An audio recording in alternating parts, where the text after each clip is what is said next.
So this is going to be a solo crash that is going to be caused by a loss of traction on the front tire, which is caused by too much front brake. And we're going to talk about how we can prevent ourselves from grabbing too much front brake, and then we can go ahead and talk about how to apply progressive brake pressure. Progressive brake pressure is exactly what you want to be doing in this situation because it's going to slow you down progressively over time so that you are not locking up that front tire and losing traction from that front tire with the ground. So we're going to move on right here on this beginning part. So to give yourself a little bit of a setting here is that this is going to be Phoenix, Arizona. And I can tell this, he passed 7th Street and 7th Ave, all that stuff. So it's going to be more like downtown type stuff. And this is going to be about 65 miles per hour. And there's going to be a lot of traffic. There's usually stop and go.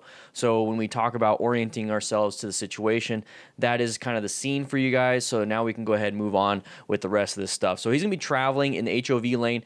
And what he's going to notice is that if we look right here, he looks to the left and there's not a lot of traffic, and that's because there's going to be some type of stop or construction or even emergency response. So this is what we call in the emergency area, the public safety area, is rubbernecking. So rubbernecking is when you're like looking and you're not paying attention to what's ahead of you because something fancy is happening here, like a car accident or an EMS incident or a police stop. So you got your attention over here, but you're not looking where you're traveling with your path of travel. And that's usually what causes accidents secondary to the actual accident itself. So this is kind of what's happening here. It's a natural human response. And just be aware of that, okay? So it could be, you know, something fancy or something crazy like an emergency response, or it could be some like really cool looking dog, you know? That's what gets me. So we're gonna move forward a little bit right here. And if you notice already, we have a ton of brake lights, okay? So the brake lights, remember, that is gonna be a very good indication of, hey, we should be paying attention, something is happening, especially if it's across every single lane. That means every single lane is slowed down or coming to a stop, while there should be traveling at 65 miles per hour, because this is, I believe this is the I-10 in Phoenix. It could be the 101. I think it's the I-10. Anyways, that's going to cause a lot of problems for you because now your path of travel is going to be diminished and you're going to have to slow down. So that should be a huge clue. So when we go back just a little bit, before we noticed it, we should be in roughly a yellow situation. So right here, I'm in yellow. So if we talk about yellow stage, orange stage, red stage, brown stage is when you poop your pants because you're not paying attention. Yellow stage is when you're zoned in, relaxed, having a good time. So right here, we're in yellow stage. We're relaxing. So he's going to get his distraction. And then right here, the moment I see a bunch of red lights, I'm in orange mode. Okay, so orange mode, I'm getting ready. Okay, so something could be happening. Maybe all I have to do is engine brake, maybe apply a little bit of pressure on the brakes, maybe downshift. That's all I might have to do. Now I'm looking around for other vehicles because other vehicles are going to want to switch into a faster lane. They might want to jump into my HOV lane even though they're not supposed to because it's a solid white line. So that's when I start to grab all these different things. What's abnormal now? So abnormal is all those brake lights, but what else is going to be popping out in front of me? So I'm in orange mode in this situation, but the rider himself is still in yellow. So he's still in yellow. He's kind of zoned in. Maybe he's going down into white zone or white stage where he's kind of zoned out. Who knows? The main thing here is that I want you guys to zone in this situation and be in orange stage in this situation. So he sees that there's a police officer right here.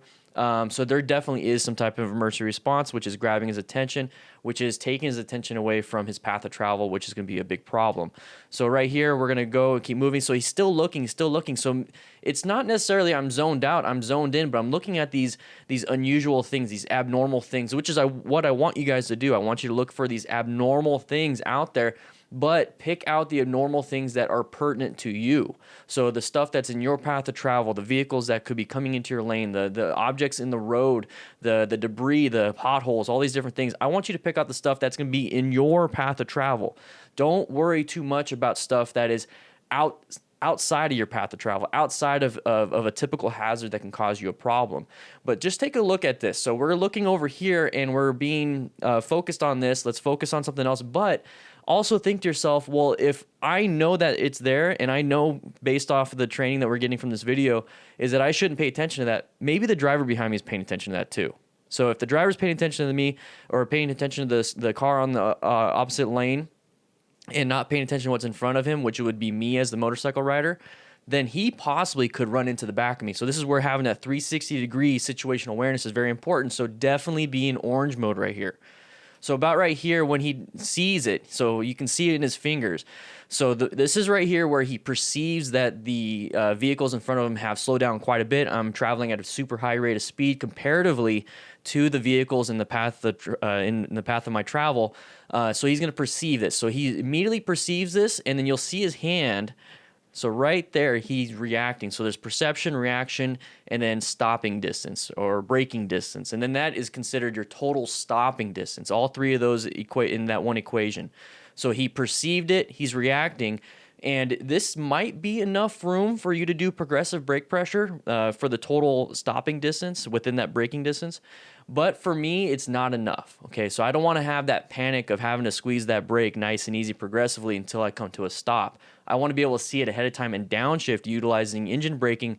And while I'm approaching these people, I'm more so kind of at their speed before I even get this far. Okay, so right here, this whole situation was caused by a lack of situational awareness to what was pertinent to us. He was very situational aware around everything. He was looking at everything, but remember, pay attention to what's super important to you as a motorcycle rider. So that's that.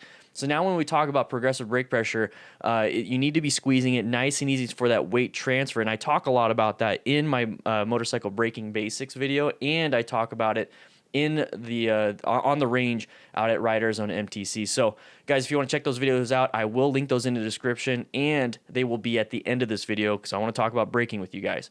So right here, you're going to apply a little bit of brake pressure to slow you down to get more weight to that front tire. But if you don't do that, this is what happens. So you squeeze it, and then you lose traction. So that front tire will either lock up or apply too much traction of that little chart that you have. So you have a deceleration, acceleration, and then you have turning. So deceleration is that braking. So he's already accelerating into it, so he's taking up a lot of traction on his tire. So let's say you have 100% traction. He's utilizing 80% to accelerate or continue on going. And then he applies 50% braking power, deceleration power, 70 plus 50. That's going to be 120% out of 100%, which means that now you just overfilled your cup. You overfilled your traction that you can utilize with that front tire. And when you do that, there's not enough traction at all, so it's just going to slip. And that's what happens here. So if you grab too much brake for how much acceleration or turning you're doing, your front tire or rear tire, whichever one you're applying it to, is going to lose traction. So you need to either slow down first and then apply deceleration because you need to have enough traction for stopping, or slow it down way ahead of time, and then you're roughly sitting around 50% all the time, and then you apply 50% braking, you're at 100%. That's as much as you want to push, okay? So right here, you need to make sure you're doing progressive brake pressure, and thankfully, he's walking around, he's doing okay at the end of the video, and that's going to be the biggest thing here, guys. I want you to focus on that. I want you to understand that. If you want to know more about braking and how to brake appropriately, or learn more about situational awareness, make sure you hit that subscribe button. But I do have these videos off to the left side of your screen, so please check out those, and it's going to help you out. It really is going to help you out. So be situationally aware, learn how to brake, learn how to swerve. Going fast and traveling forward is easy, but stopping on time is not.